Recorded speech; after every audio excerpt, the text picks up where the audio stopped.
Once again, Hafiz, O wondrous creatures, by what strange miracle do you so often not smile? Sometimes I look out at you all and your faces during a meditation retreat, and I think maybe it's indigestion.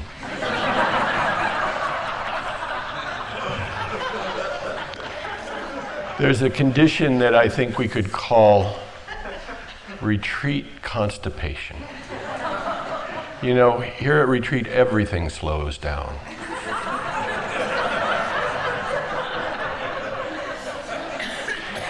But then I remember, it's the human condition, and that we are just a semi-conscious species, and that you're all just working it out.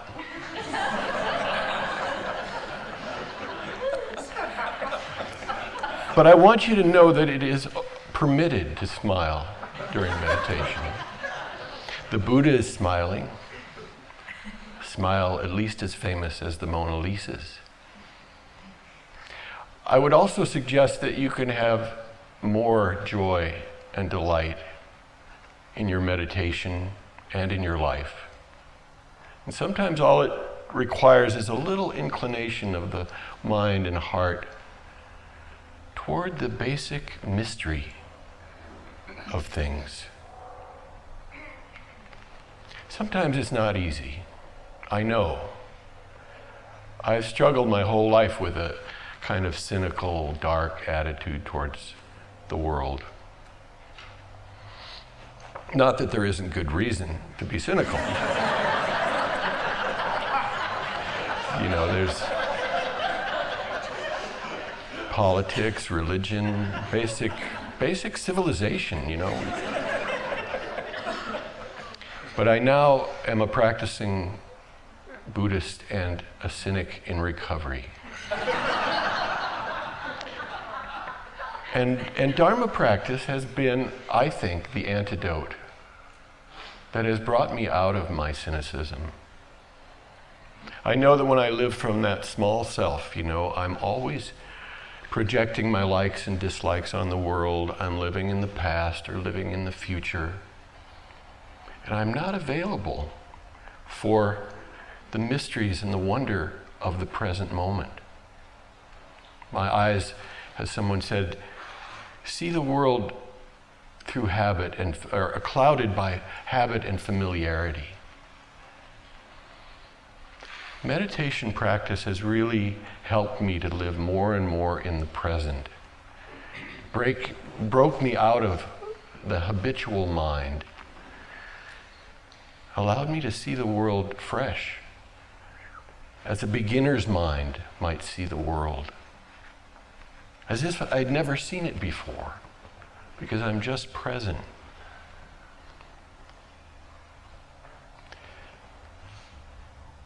A famous Chinese poet, Chu Xi, not super famous, but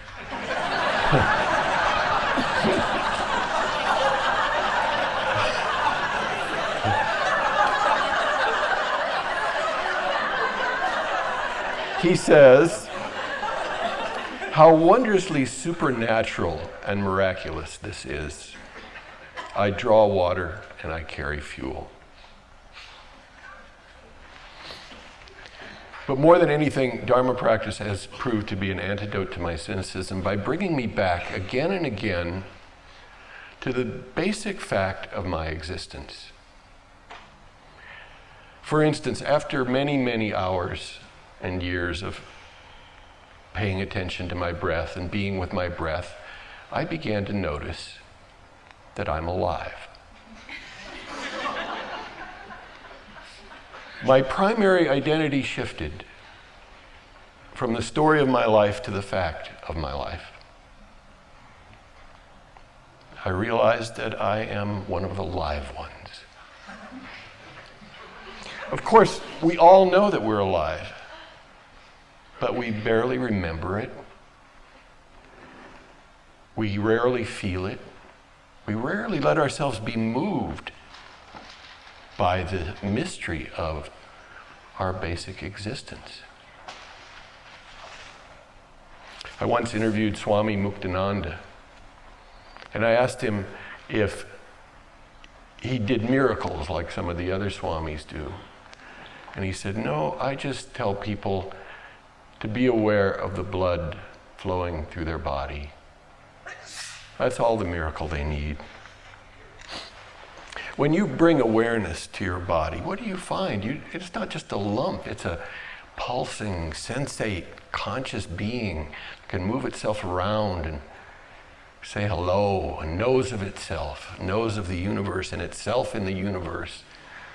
This is a very rare occurrence, at least in our neighborhood of the Milky Way.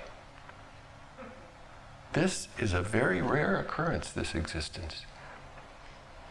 The cosmologist Brian Swimme says 4 billion years ago, the Earth was a cooling ball of molten lava, and now it can sing opera.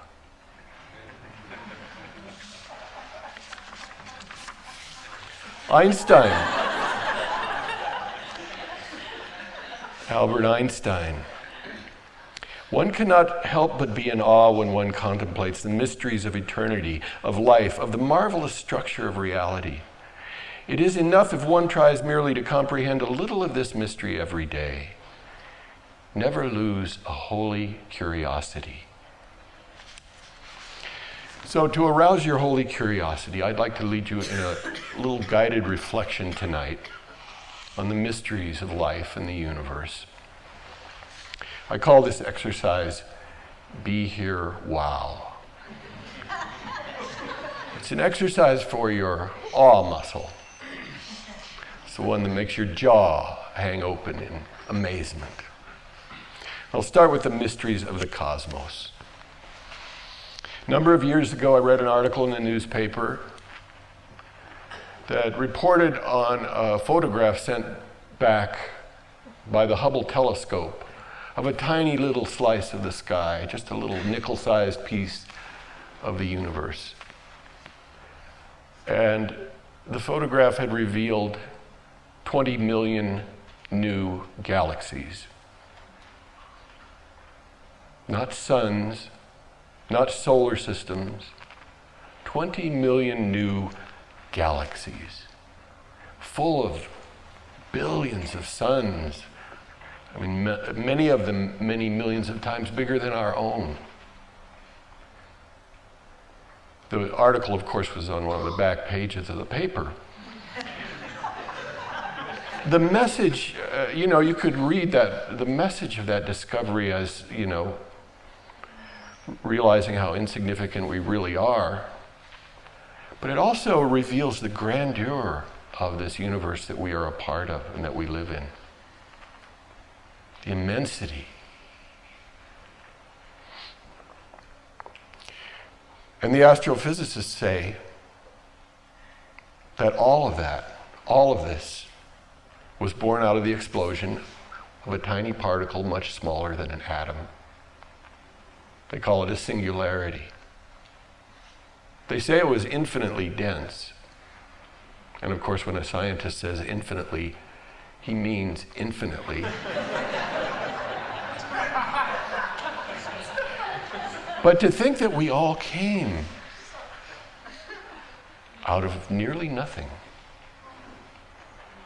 Here's an image for you. A trillionth of a second, I think there was another trillionth in there, of a second after the Big Bang, the universe was 6 feet in diameter. It was just that's a universe you can get your mind around, And all the ingredients for you were in there. Now one scientist estimates the universe to be 10 billion trillion cubic light years large. Sound about right?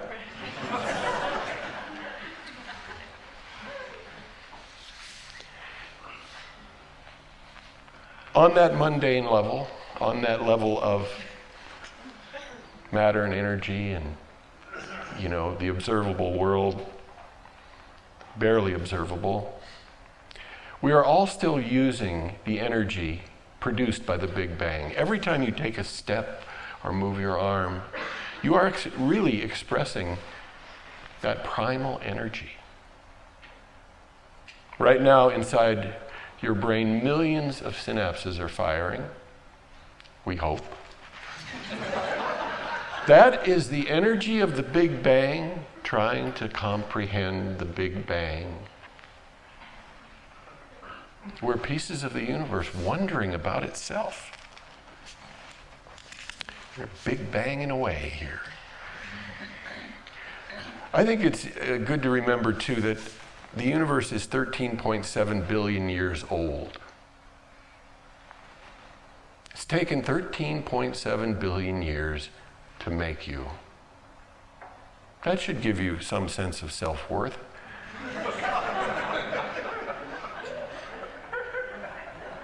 $13.7 billion years. So you're not perfect yet, okay?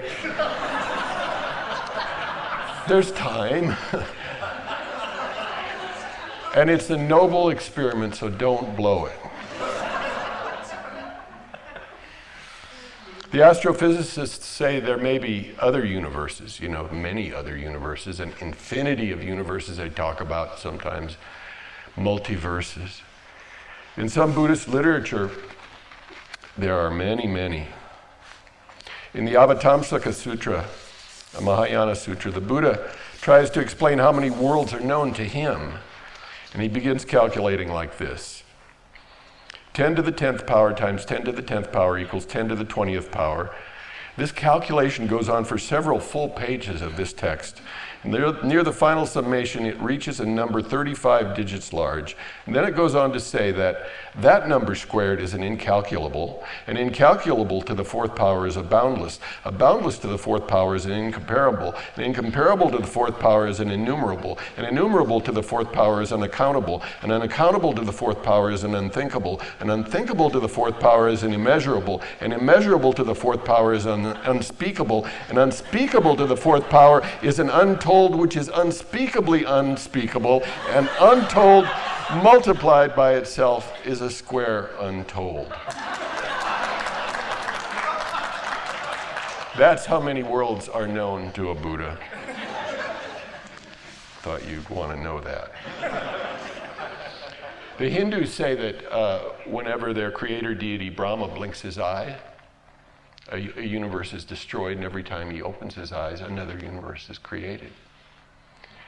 You can try it for yourself. It actually works.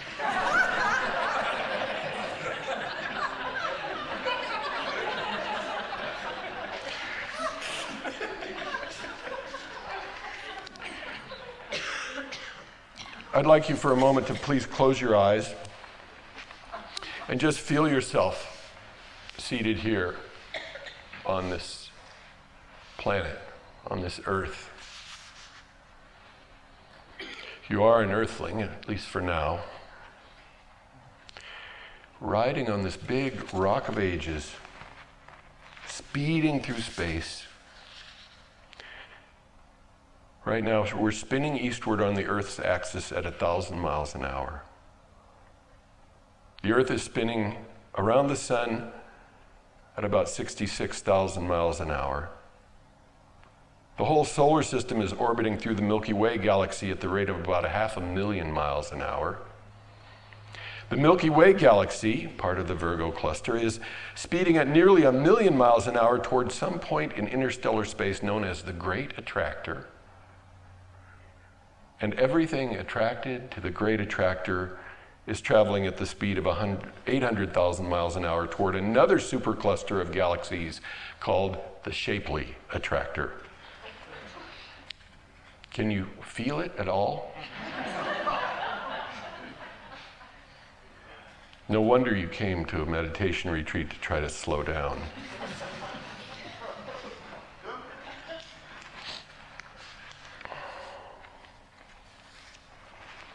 You can open your eyes now. You don't even have to hold on. I mean, we are moving. We think the world is really solid and real. That's the way we treat it. But Western science is now telling us a different story. It seems like there's a lot of stuff here in this universe, but actually there's not much stuff at all, because everything we perceive is made of atoms, and atoms are 99% empty space. You take the nucleus of an atom and blow it up millions of times till it's the size of a pea. The electron going around the nucleus will be the size of a grain of sand, and it'll be a half a mile away. There's hardly any matter to matter. So if your body is made of atoms, and atoms are mostly empty space, what is holding your clothes on? Not only does the emperor have no clothes, the clothes hardly have any emperor.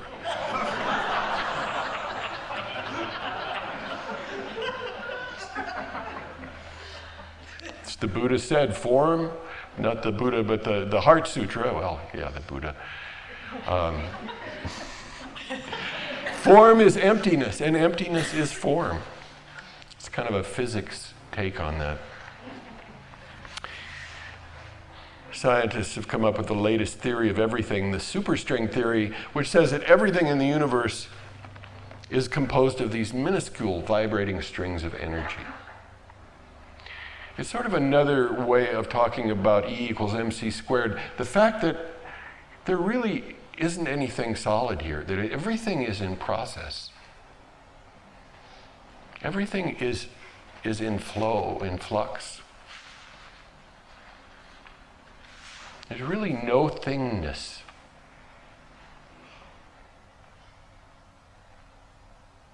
The superstring theory also says there are 11 dimensions to reality. 7 of them remained hidden or didn't unfold at the Big Bang, so we don't perceive them, we don't know of them. I think it's probably a good thing, because we can barely handle the 4 dimensions that we live in, you know, width and height and depth and time. If there were 7 more dimensions, just think how much harder it would be to find your car keys or keep your weight down. I think maybe one of those dimensions is where birds go to die. And maybe one of those dimensions is full of lost socks.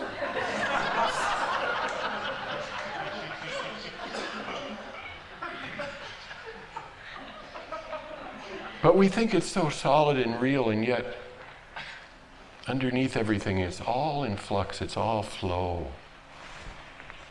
As the Buddha said, thus shall you view the world, a star at dawn, a bubble in a stream, a flickering lamp, a phantom and a dream. We in the West, you know, we really think the world is solid. We really have this sense of realness about things. I think it's the ultimate irony that in a civilization so thoroughly devoted to materialism, that our scientists should discover that matter really doesn't even exist. You know, we're like an illusion chasing an illusion. Now, the physicists are saying that consciousness plays a part in creating reality. Mystics have been saying this for centuries. The Copenhagen interpretation of quantum physics says, and I quote, "There is no reality in the absence of observation." As one physicist put it, when we're looking, there are particles. When we aren't looking, there are just probability waves. So I'd like to conduct a little experiment here. Everybody please look over to this side of the room. Now, theoretically, the other side of the room should have disappeared. Now we turn back and see that, well, maybe it reassembled itself. Or maybe somebody was peeking.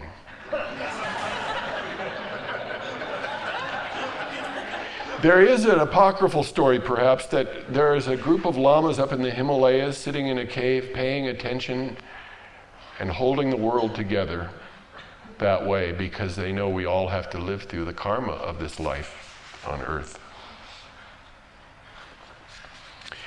Moving on, the very fact of our existence is a cause for wonder. It's extremely improbable that you should be here at this moment, in this body, with this brain, contemplating the improbability of your being here at this moment, in this body, with this brain. The odds against you are literally astronomical. Everything had to be exactly the way it was at the moment of the Big Bang. If the size of the proton or the neutron had been just a little bit bigger or smaller, or if the electromagnetic force pulling atoms apart or the nuclear force holding them together had been just a slight bit weaker or stronger, then the atoms would have flown apart or collapsed, and then no elements would have been created, no carbon, no oxygen. Then where would you be? Carbon-based life forms, oxygen-breathing life forms. A very delicate balance of forces holds it all together.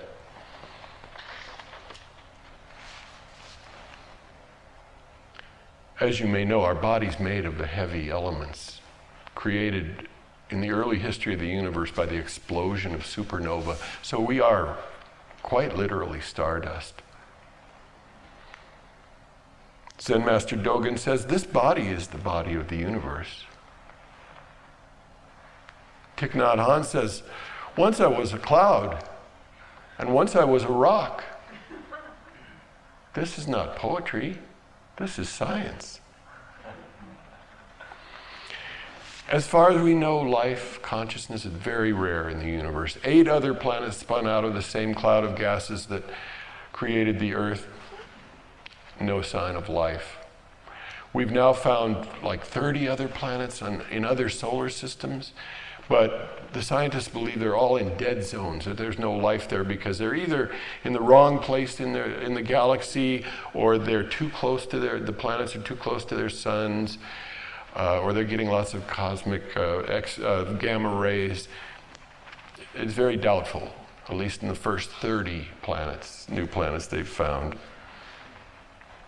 We seem to be exactly the right place in the galaxy and exactly the right distance, of course, from our sun for life to have turned out like this. If we were just a little, if the Earth's orbit was just a little closer to the sun, it'd be too hot for life. If we were just a little further in our orbit around the sun, you know, we might all be huddled around the equator. We might be in the shape of, woolly mammoths or something. What is going on here? What is going on here? This is James Lovelock, who came up with the Gaia hypothesis. He says, the climate and chemical properties of the Earth now and throughout its history seem always have been optimal for life. For this to have happened by chance is as unlikely as to survive unscathed driving blindfold through rush hour traffic. Very, very unusual. The famous biologist E.O. Wilson, to emphasize the rarity of life, has us imagine walking from the core of the Earth to the surface. And we walk for many weeks through molten lava, and then through mountains of hardened rock. And then maybe about the last 20 minutes of our walk, we start to see little pieces of microbes and bacteria moving around in the water table, and then there's some worms and mites, and then all of a sudden, the last few minutes of our walk, we burst on the surface and we look, and everywhere we look, there are millions of different species, all sizes and shapes, and every nook and cranny teeming with life, everywhere. And then a few more minutes of our walk and it's all disappeared. As far as we know, it's the only place in the universe. Even more improbable, the chances of human life with this complexity, this level of complexity, this self-awareness. Richard Dawkins, who happens to be a pretty skeptical scientist, he writes, "My overwhelming reaction to the story of evolution is one of amazement. The universe could so easily have remained lifeless and simple, just physics and chemistry, just the scattered dust of the cosmic explosion that gave birth to time and space. The fact that it did not, the fact that life evolved out of nearly nothing some 10 billion years after the universe evolved out of literally nothing, is a fact so staggering that I would be mad to attempt words to convey it properly. And even that is not the end of the matter. Not only is life on this planet amazing and deeply satisfying to all whose senses have not become dulled by familiarity, the very fact that we have evolved the brain power to understand our evolutionary genesis redoubles the amazement and compounds the satisfaction."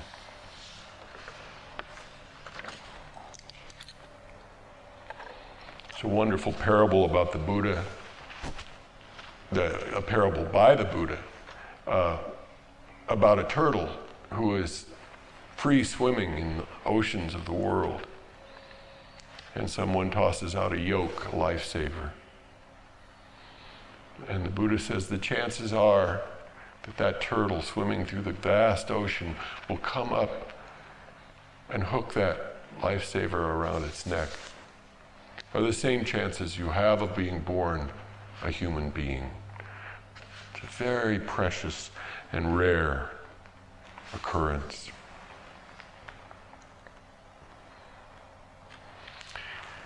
And we are shaped by nature. We are shaped by the mother, Gaia, the goddess.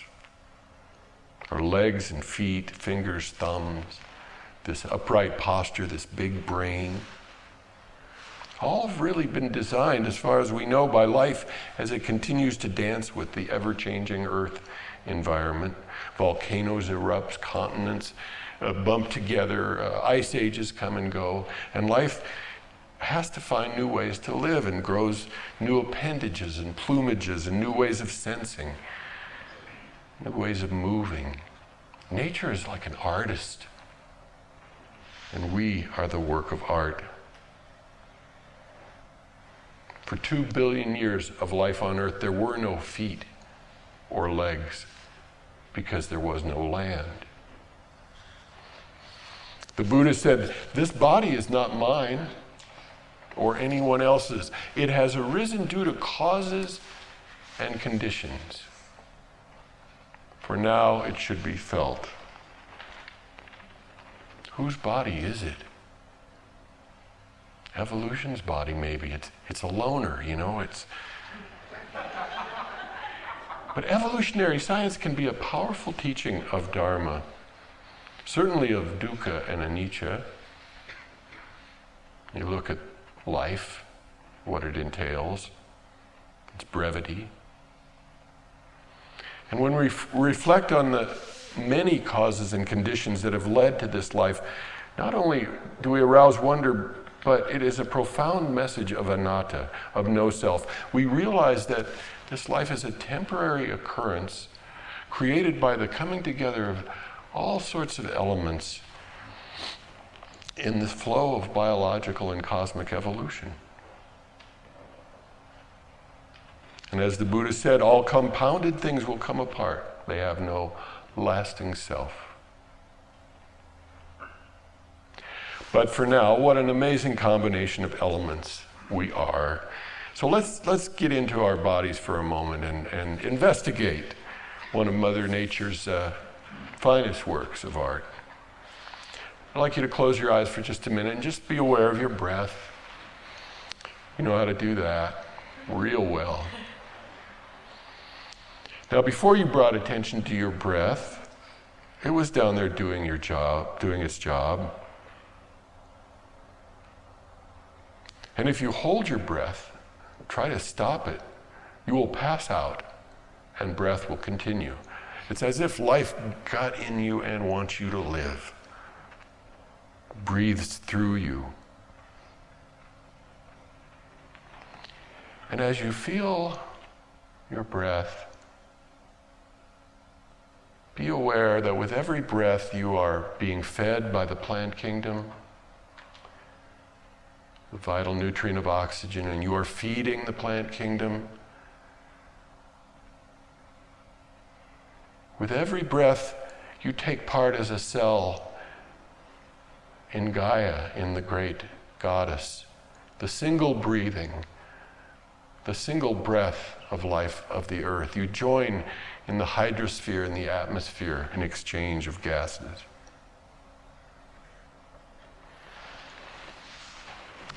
By the way, you get about 15 million breaths in a lifetime. Do you know which one this is? You can open your eyes, and I'd like you now to feel your heartbeat, and you can do that and place your hands on your wrist or at your neck, or maybe you can just feel it. And as you feel the pulse, I wonder if you can remember ever looking through a microscope at a little amoeba or little single cell beings, and they're all pulsing. Do you think that they're any relation? Everything that lives pulses. Every few minutes, all the blood in your body is pumped all the way around. And if you took all of your arteries and veins and capillaries, your whole circulatory system, and laid it out end to end, it would go around the earth a couple of times. And your heart pumps the blood through there every few minutes.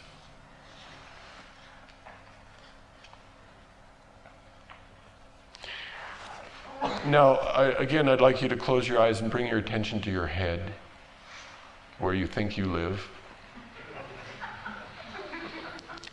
Heads are us. And I'd like you to just move your upper and lower teeth together a little bit, just to feel the bone there. Feel the great bone of skull.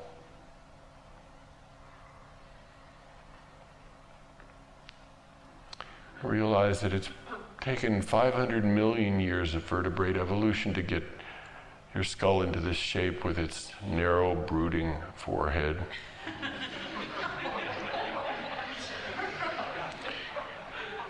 The skull houses your brain and holds your face in place.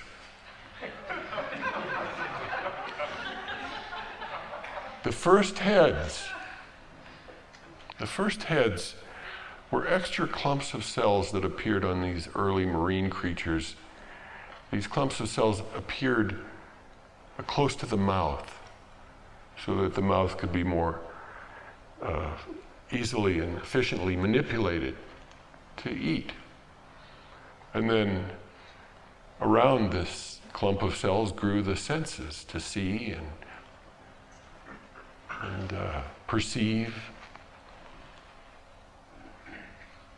You can feel the openings. You can see the openings, the inner 6 openings, holes up there right next to the brain, very conveniently located.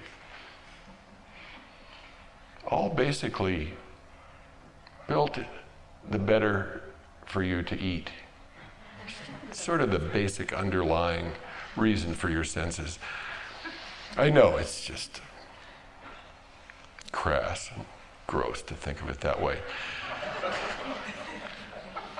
but instructive. Move your head side to side a little bit. You can feel the big opening at the back of the skull where the spine enters, the cable system leading to the rest of the body.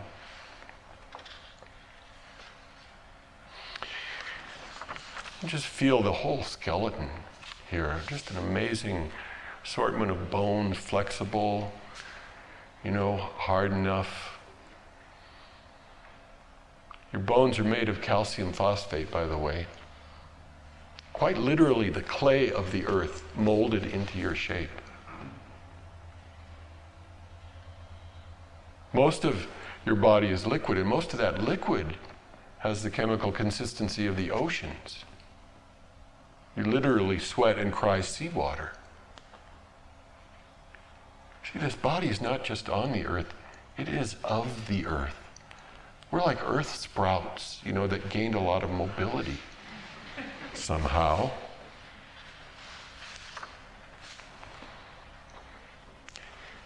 I'd like you to feel your stomach for a moment. Just put your hand on your stomach. The plumbing. There's a lot going on down there. Going on within you and without you. Blood sugars are being filtered. Nutrients are being extracted from food. Waste is being processed. It's all going on. Your stomach has to produce a new lining every 3 days to protect itself from its own digestive juices. So at this moment, millions of new cells are being produced every minute. Something like 500,000 every minute. New cells being produced down there. And right now, inside of your stomach, are more individual living beings than all the humans that have ever lived on planet Earth. Bacteria. And your life depends on them and their life on you. I think they have little houses and churches down there and whole civilization inside of you. The famous molecular biologist Lynn Margulis says, our concept of the individual is purely arbitrary. We are each walking communities. We're walking ecosystems unto ourselves.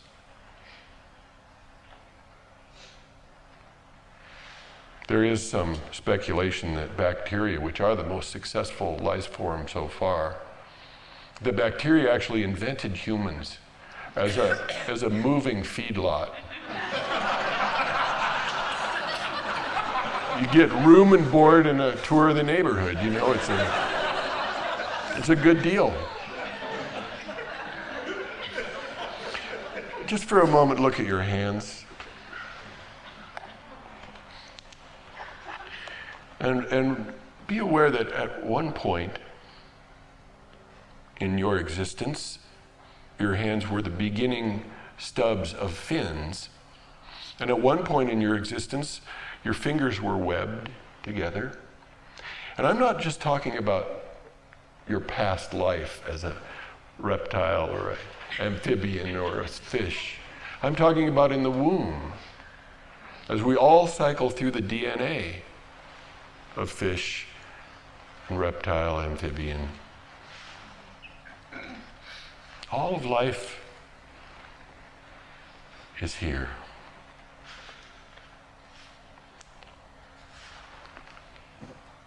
They say we each have a fully functioning lizard brain and mammalian brain inside our skull. You can feel them in there during meditation, can't you? Just twitching away. Twitching away. I gave mine names.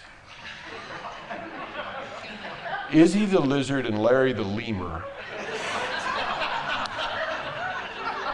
It's good to get familiar with them, I'm going to make them my pets. I think that's the way to deal with them. Okay, now we'll come to a really big cause for wonder and awe. We'll come to our senses. Once again, I'd like you to close your eyes and bring attention to your sense of hearing. And for a few minutes, listen to the sounds around you. And remember that the outside world is completely silent. All sound is created inside your head. Life has evolved this amazing Rube Goldberg-like sound system so you can read the environment at a distance by hearing it inside your head. You can open your eyes.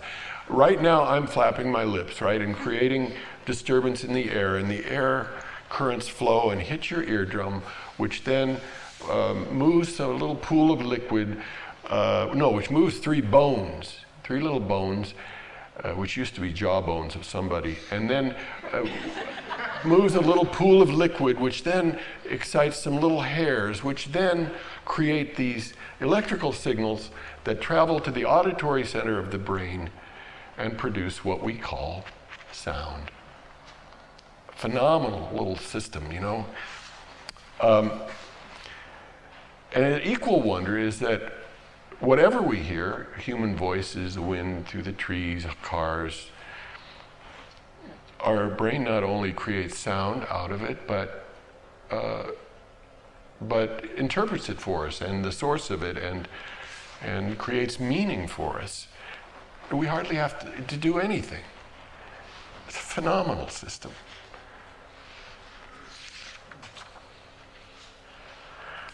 The sense of sight. As you look around you right now, you are looking at a magnificent three-dimensional work of art created by the greatest artist that ever lived, your eyes and brain.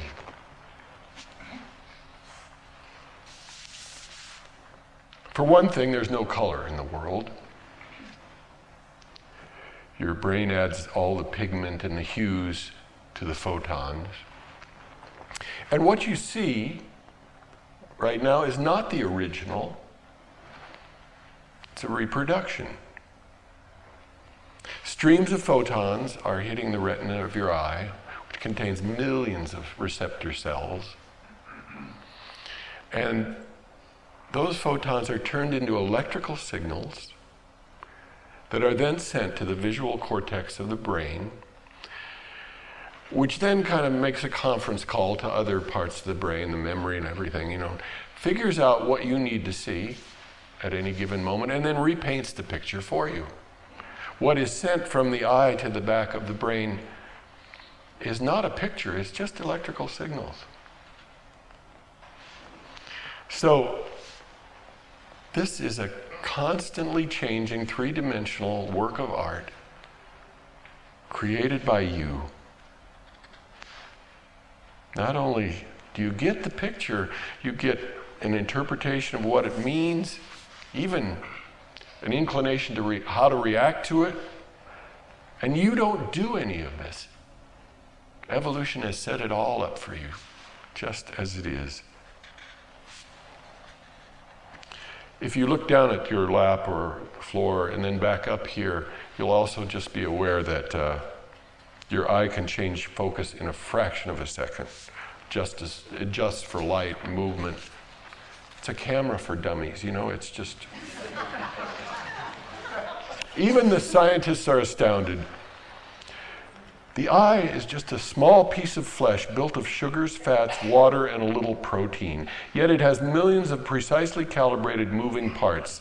In the embryo, groups of cells arrange themselves to create eyes, the million-fiber optic nerve, and the visual cortex of the brain, as if they had met and agreed in advance on the design and construction of the most sophisticated sensing device imaginable.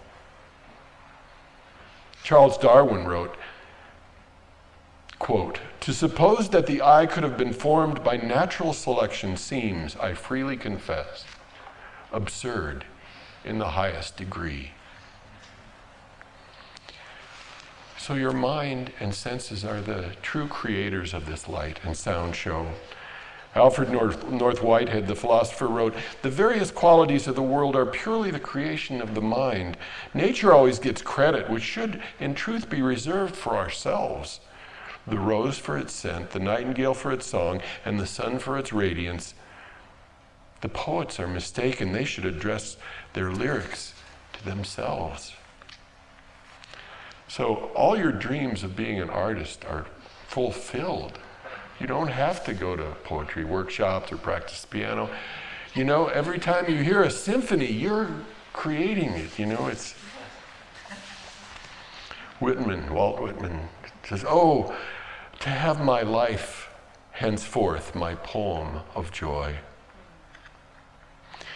And now to the brain, which someone once called the 3-pound universe.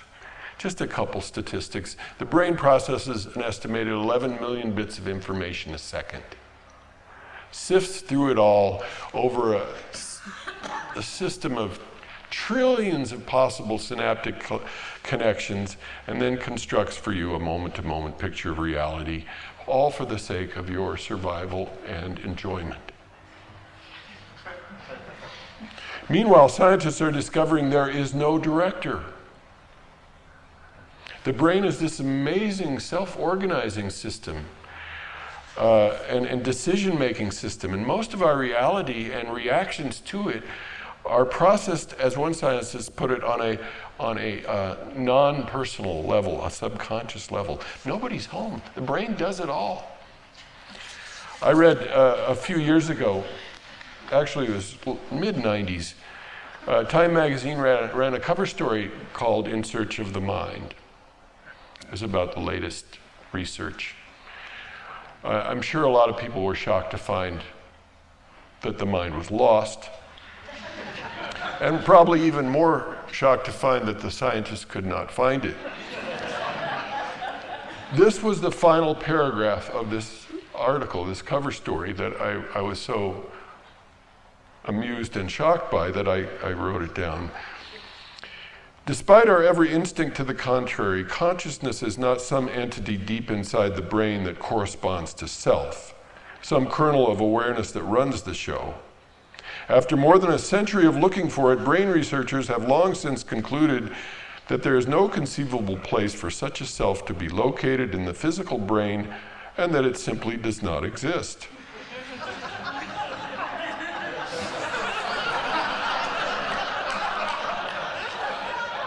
This was in Time magazine.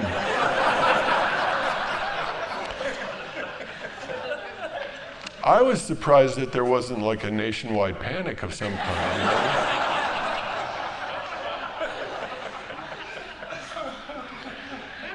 You know? One of the real gifts of meditation is to begin to see up close and personal, you know, the truth of what the scientists are discovering in the laboratories, and you know, the scientists look outside of themselves and kind of find these amazing ideas and discoveries, and we're discovering it, and we're in some way taking it personally, making it useful, making it transformative. Finally, we come to consciousness, you know, the great mystery. Both mystics and scientists at somewhat of a loss to describe it, find it. You know, I mean, it's not yours or mine. We do nothing to create it. It has no apparent location. Doesn't seem to be any substance to it. It's a true magic quality that we share in or rent for a while. The Tibetan Buddhists seem to deify it in some way. They write dohas about it and to it. And Shabkar Lama says, the body and all of the realms of our world are only mind. Mind is the artist creating it all.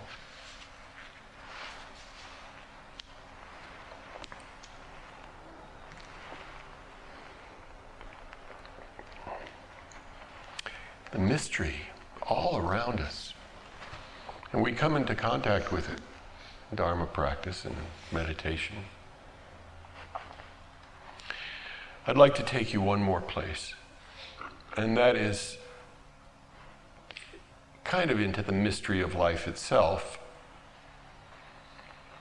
I mean, we don't really know how inanimate matter turns into animate conscious matter. We have no clue. But we have found a molecule that is common to all of life, DNA. 4 chemical compounds, and depending on how they're arranged in these long strings of coded information, the DNA molecule will contribute to the growth of a rose or an ant or a giant sequoia or a raven or a human being. It seems to be the magic pill in there, the magic substance, the seed in some way. deoxyribonucleic acid. I think it's much too cold and clinical a term for this substance. So I've created a new acronym. Every time from now on that you see or read the letters DNA, think divine natural abundance. I think that is closer. Now, as you may know, we share nearly 99.99% of our DNA. It is identical with the person sitting next to you. Almost all of the instructions for building and creating you are the same as the ones for building and creating me and the Dalai Lama and George Bush and Julia Roberts and Mother Teresa. And, our personalities and our IQs are just a thin coat of paint over the basic human design. We share over 98% of our DNA with chimpanzees, over 90% of our DNA with mice. Mice? That's because most of the information stored in our DNA is instruction for building and maintaining a basic mammal. We share nearly 70% of our DNA with worms. We share nearly 50% of our DNA with yeast.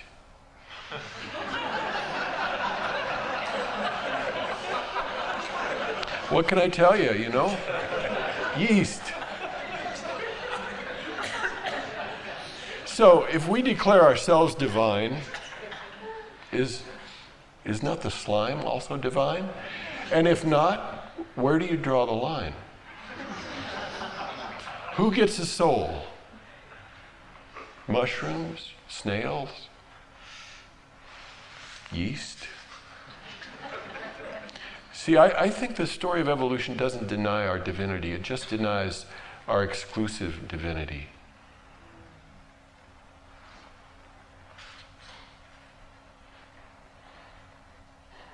Okay, here's the big time wow. Here's the closer of the wow stories.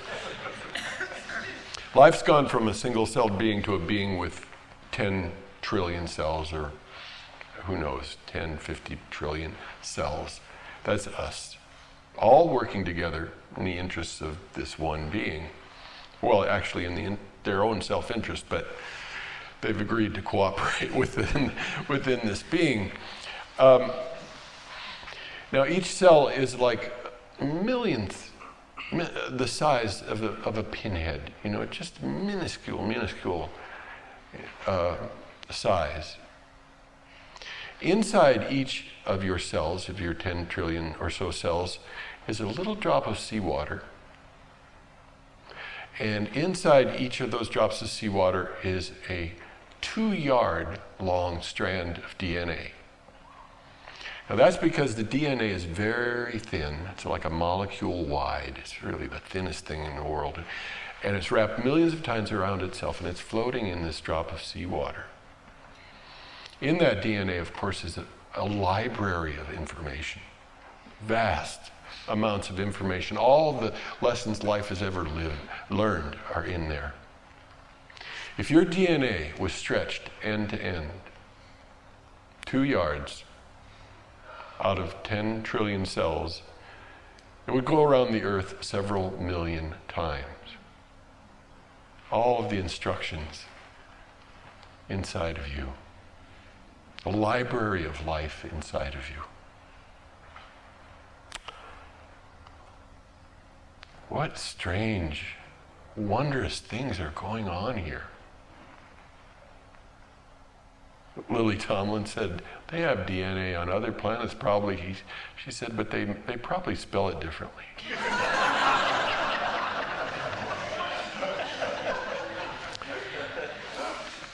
E.O. Wilson, the biologist, once again.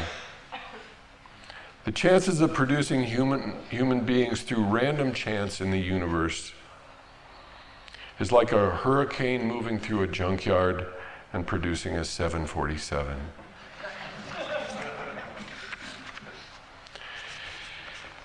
So, be here a while. I offer you this reflection to use when you get cynical or need a hit of wonder, and you can devise your own, change it, ways that can gladden your heart or turn yourself toward the mystery. I find that just coming into the body, feeling the breath, feeling the senses open, feeling the awareness present, registering the world. I think it's a revolutionary act to feel enchantment, to feel awe, because that is so satisfying, and then we don't need to consume so much or take so much of the outside world to find our satisfaction. Rumi says, awe is the balm that will heal our eyes. Rumi also says, Rumi just keeps saying, pointing to the total unknown that seems to be flowing through it all. There is an unseen presence we are honoring here. This unseen presence gives us all these phenomena. It's the water. We're the millstone. It's the wind. We're the dust blown up into shapes. It's spirit. We're the opening and closing of our hands. It's the joy. We're all the different kinds of laughing. It's the clarity. We're the language that tries to say it. So please just sit with me for a few moments. And I'd like you to just feel yourself seated here as if you were experiencing yourself for the first time, as if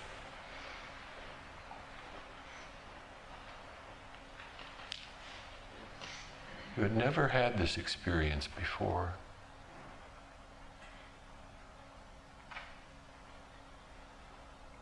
And go into the beginner's mind.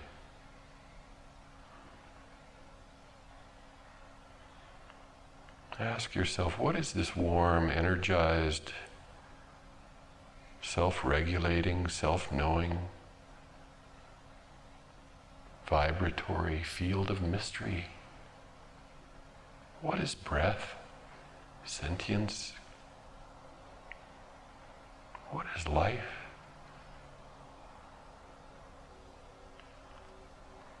These questions are koans, skillful means.